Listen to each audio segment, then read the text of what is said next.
আপনারা কি জানেন কিয়ামতের ময়দানে কোন ঈমানদারকে, কোন মানুষকে আল্লাহ তাআলা কোন হিসাব করে বিনিময় দিবেন না, বিনা হিসাবে দিবেন, যে হিসাব নিকাশ নাই, বিনা হিসাবে ঢেলে দিবেন আল্লাহ তাআলা কাকে জানেন?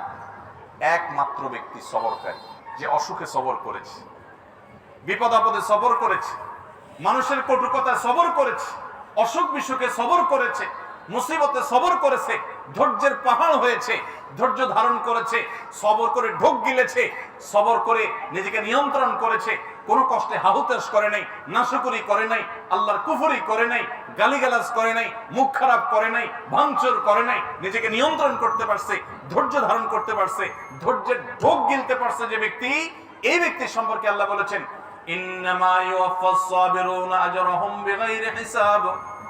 সবরকারীদের বিনিময় আল্লাহ রাব্বুল আলামিন কিয়ামতের ময়দানে কোনো হিসাব নিকেশ করা ছাড়া, তুমি নামাজ কয়ক্ত পড়ছো, রোজার কতগুলোর সওয়াব পাবা, সুবহানাল্লাহ কতবার পড়ছো, আলহামদুলিল্লাহ কতবার পড়ছো, কয়বার কোরআন খতম দিছো, কয়বার কি ভালো কাজ করছো, এই সমস্ত হিসাব নিকেশ নাই বান্দা। তুমি সারা জীবন সবর করেছো, সব ক্ষেত্রে সবর করেছো, আজকে তোমার দেওয়ার ক্ষেত্রে কোনো হিসাব নিকেশ নাই, বিনা হিসাবে আল্লাহ তাআলা ঢেলে দিবেন।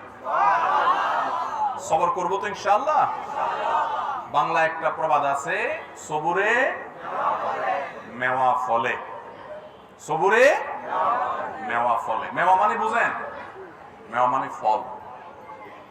সবর যখন মানুষ করে একটা সময় আল্লাহ তাআলা ফল দেন। ভাইরা আমার, পৃথিবীতে একটি মানুষ, ভালো করে শুনে রাখেন, পৃথিবীতে একটি মানুষ দেখাতে পারবেন না যে সবর করে সে ক্ষতিগ্রস্ত হয়েছে। আপনি বলবেন দুনিয়াতে সে বহুত সবর করছে, যতই সবর করছে মানুষ তারপর আরো চাপায়া পড়ছে। আমি বলবো যদি সে আল্লাহর জন্য সবর করে থাকে তো হাতির মতো মরলেও লাগ, বাঁচলেও লাগ, তার এই সবরের বিনিময়ে আল্লাহ তাআলা দিবেন না দিবেন না? দিবেন।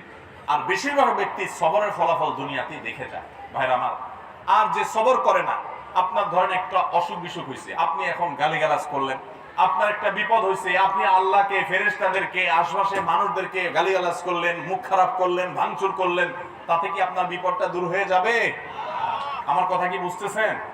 কোন একটা পেরেশানি আসলো, ভাঙচুর করলেন, অস্থির হয়ে গেলেন, জামা কাপড় ছিঁড়লেন। অনেকে আছে নিজের আত্মীয় স্বজন মারা গেলে ধৈর্য ধারণ করতে পারে না। আমি নিজে কানে শুনেছি এরকম অনেকে, নিজের নাতি মারা গেছে, ছেলেটা মারা গেছে, তো বলে আজরায়েল কি চোখ খাইছে, আর মানুষ দেখলো না, আমার নাতিটারানি দেখলো, একটা মাত্র দিছে আল্লাহ তাআলা, বংশের মধ্যে ওইটাই আল্লাহ তাআলা নিয়ে গেল। এরকম অনেকে বলে, কি বলে না? কুফরি, ঈমান চলে যাওয়ার মতো কথা। আল্লাহ রাব্বুল আলামিন দিয়াও পরীক্ষা করেন, নিয়াও পরীক্ষা করেন। দেওয়ার পরও মনটাকে ছোট করে আল্লাহর দিকে শুকরিয়া আদায় করে নিজে অবনত থাকা, এটা হলো পরীক্ষা জেতার পথ।